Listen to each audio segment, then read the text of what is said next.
ঠিক আছে, এবার তুমি খাবার টেবিলে গিয়ে বসো, আমি নাস্তা নিয়ে আসছি। আকাশ নীরার কথা অনুযায়ী রেডি হয়ে খাবার টেবিলে গিয়ে বসে। নীরা আকাশের জন্য নাস্তা নিয়ে এসে সেটা নিজের হাতে আকাশকে খাইয়ে দেয়। অবশ্য আকাশ চেয়েছিল নিজের হাতে খেতে, কিন্তু নীরা তা দেয়নি। নিজের হাতে আকাশকে নাস্তা খাইয়ে দিয়েছে। আকাশ নাস্তা শেষ করে বাসা থেকে বেরিয়ে পড়ে। গার্ডরা আকাশকে সাথে করে নিয়ে অফিস অবধি পৌঁছে দিয়ে যায়। প্রায় 1 ঘন্টা মতন দেরি করেছে আকাশ, কিন্তু তাকে এই বিষয় নিয়ে হিয়ার বাবা কিছুই বলে না। উল্টে আরও বলে, মেঘ, তুমি আজ না হয় ছুটি কাটাতে? গতকাল হিয়া বলল তোমার উপর কারা যেন আক্রমণ করেছিল। শুধু শুধু মাথায় আঘাত নিয়ে আজ আসলে কেন? স্যার সমস্যা নেই, আমি ঠিক আছি। আচ্ছা, তাহলে সাবধানে কাজ করো। অতিরিক্ত প্রেশার নেওয়ার কোনো দরকার নেই। আর খারাপ লাগলে কাজ বন্ধ করে দিয়ে বাড়িতে চলে যাও। আচ্ছা। আকাশ হিয়ার বাবার সাথে কথা বলে নিজের কাজে চলে যায়। একদম ছুটি হওয়া পর্যন্ত বিকেল অবধি অফিসে থাকে। অকারণে সামান্য একটা আঘাতের বাহানা দিয়ে কাজে ফাঁকি দেওয়াটা তার মতে অন্যায় হবে, তাই সে পুরোটা টাইম অফিসে থাকে। অন্যদিকে নীরা আকাশের বাসায় ফিরে আসার অপেক্ষা করছে। কিছু সময়ের মাঝেই আকাশ অফিস শেষ করে বাড়ি ফিরবে, কিন্তু তখনই নীরার মোবাইলে একটা ফোন আসে। নীরা স্বাভাবিকভাবেই ফোনটা রিসিভ করে, কিন্তু ফোন রিসিভ করার পর অপর পাশ থেকে মানুষটার বলা কথা শুনে পুরো দমে চমকে ওঠে। নীরার মুখে কোনো কথা নেই। নীরাকে চুপ থাকতে দেখে ফোনের অপর পাশে থাকা মানুষটা নীরাকে আবার বলে ওঠে, কি হলো? আমার কথার উত্তর কোথায়? তোমায় পাঠানো হয়েছে কি করতে, আর তুমি কি করছো? এত বড় রেসপন্সিবিলিটি তোমায় দেওয়া হয়েছে, আর তুমি তা না করে এক ছেলের চক্করে পড়েছ। এমন করলে তো মিশনে 12টা বাজাবে তুমি। না, আমি সব ঠিকঠাক মতো করে ফেলবো। কি ঠিকঠাক মতন করবে তুমি? এতদিনে কি করেছো তুমি? বড় কোনো নিউজ তো আমি এখন অবধি পেলাম না। উল্টো আমার এইসব শুনতে হচ্ছে তুমি কোন ছেলের জন্য চরম মাত্রায় পাগল হয়ে পড়েছো। হ্যাঁ, এটা সত্যি, আমি কোনো এক পুরুষের নেশায় আসক্ত হয়ে পড়েছি। তবে এই আসক্তির কারণে আমার মিশনে কোনো প্রকার সমস্যা হবে না। এসব ছেলের চক্করে বাদ দিয়ে যেটা করতে দেশ ত্যাগ করেছো সেটা করো। আমি অলরেডি আন্দাজ করতে পারছি এই ছেলের চক্করে তোমার মিশন কমপ্লিট করা আর হবে না। না, কখনোই এমনটা হবে না। হ্যাঁ, আমি খুবই সিরিয়াস একটা মিশনে এসেছি। এই মিশনটা আমার জন্য অনেক বেশি গুরুত্বপূর্ণ, তবে সেই মানুষটাও আমার জন্য স্পেশাল। সেই সাথে মিশনের ন্যায় সেই মানুষটাও আমার জীবনের অনেক গুরুত্বপূর্ণ একটা অধ্যায়। আমি কথা দিচ্ছি, সেই মানুষটার কারণে কোনো প্রকার সমস্যা হবে না মিশনে। আমি মিশনটা ঠিকঠাক সময় মতো করে ফেলবো। অলরেডি আমি মাঠেও নেমে গিয়েছি। দেখো, আমার তোমার পছন্দের বিরোধিতা করাটা তোমার জন্য কখনই ঠিক হবে না।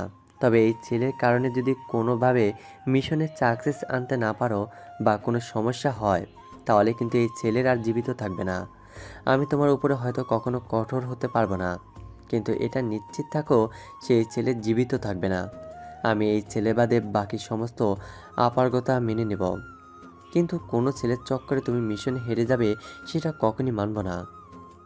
না, আমার বিশ্বাস আছে কখনো আমার পছন্দের মানুষটার কারণে আমার মিশনে বাধা আসবে না।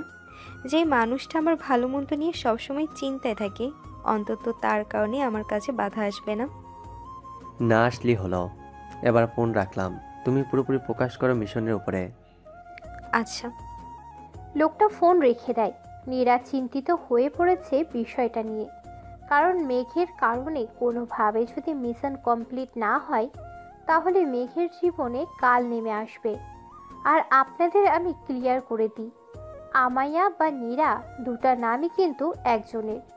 নীরার অন্য একটা নাম হচ্ছে আমায়া, যেটা নীরা কাউকেই শেয়ার করেনি, এমনকি আকাশকেও না। কিছু সময় যেতেই আকাশ বাড়ি ফিরে আসে। নীরার প্রচণ্ড আপসেট হয়ে আছে ব্যাপারটা নিয়ে, তবে সে সেটা আকাশের সামনে প্রকাশ করে না।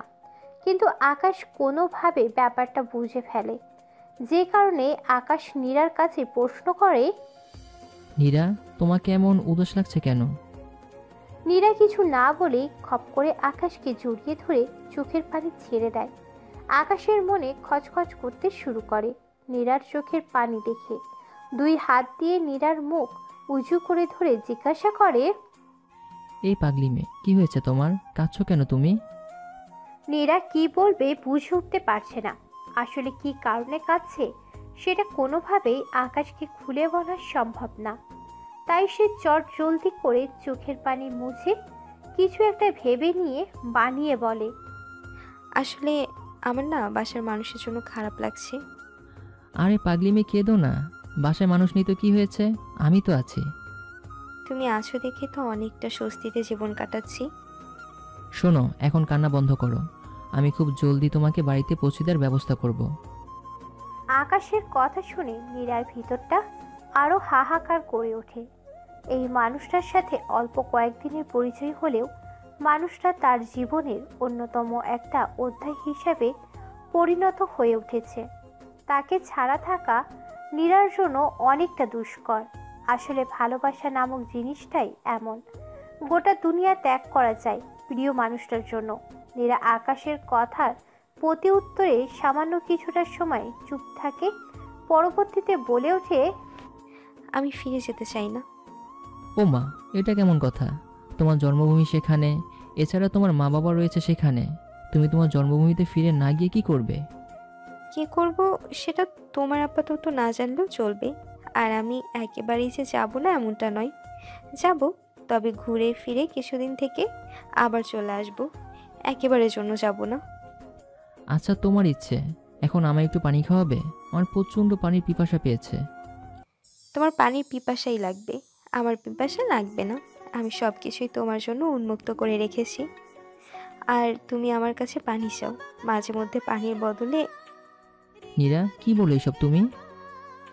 না কিছু না, তুমি বসো, আমি পানি আনছি। নীরা পানি আনতে চলে যায় আর যেতে যেতে মনে মনে বলে, খচ্চর লোকটা যেন কিছুই বোঝে না।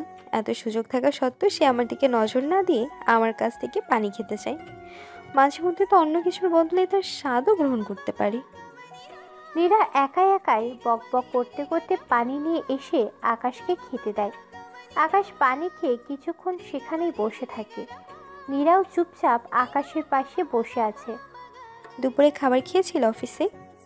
হ্যাঁ, তুমি খেয়েছো? খেয়েছি। কিছু সময় যেতেই নীরা আকাশকে বলে ওঠে, এবার বলো, কয়টা মেয়ের সাথে সুন্দর সুন্দর আলাপ করেছে অফিসে? একটাও না। আমার এসব করার কোনো সময় নেই। সময় হলেও কখনো যেন কিছু না শুনি, তাহলে কিন্তু গলা চেপে ধরে নিঃশ্বাস নাও বন্ধ করে দেব। আকাশ কিছু বলে না, কারণ সে ভালো করে জেনে গেছে অন্য মেয়ের কথা শুনলে নীরা জ্যালেসি হয়। মুচকি একটা হাসি দিয়ে নীরাকে কাছে টেনে নিয়ে জড়িয়ে ধরে। নীরাও চুপচাপ আচরণে সাড়া দেয়।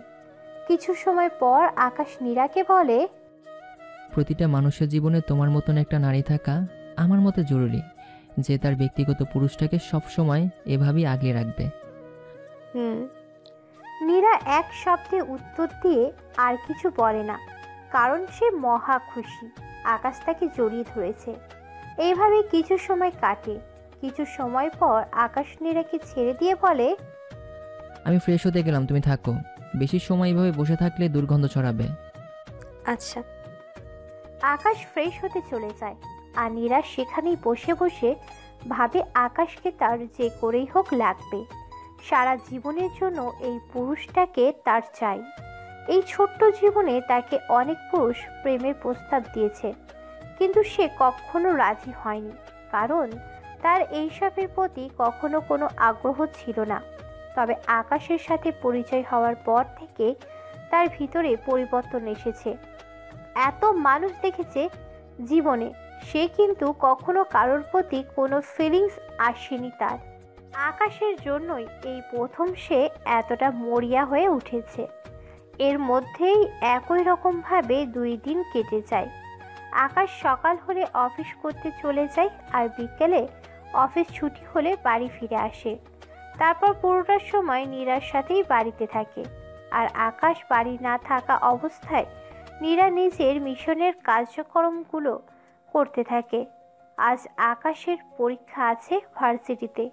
সকালে রেডি হয়ে ভার্সিটি চলে যায়। আকাশ গার্ডদের বলেছে ভার্সিটির একটু সামনে নামিয়ে দিতে, যাতে করে কেউ তাদের দেখতে না পায়। গার্ডরা আকাশের কথা মতন আকাশকে ভার্সিটির একটু সামনে নামিয়ে দেয়। আকাশ গাড়ি থেকে নেমে ভার্সিটিতে প্রবেশ করতেই হিয়ার আগমন ঘটে। হিয়া, জয়, নাবিলা এবং তার বাকি বন্ধু বান্ধবদের সাথে আড্ডা দিচ্ছিল, কিন্তু আকাশকে দেখা মাত্রই সে তার বন্ধু বান্ধবদের কিছু না বলে আকাশের কাছে চলে আসে। বর্তমানে হিয়ার কাছে তার বন্ধু বান্ধবদের থেকে আকাশের গুরুত্বটা বেশি হয়ে উঠেছে। সেই কারণে সে আকাশকে দেখা মাত্রই চলে এসেছে। হিয়া আকাশের কাছে এসে জিজ্ঞাসা করে, কেমন আছো মেঘ? আর তোমার মাথার কি অবস্থা?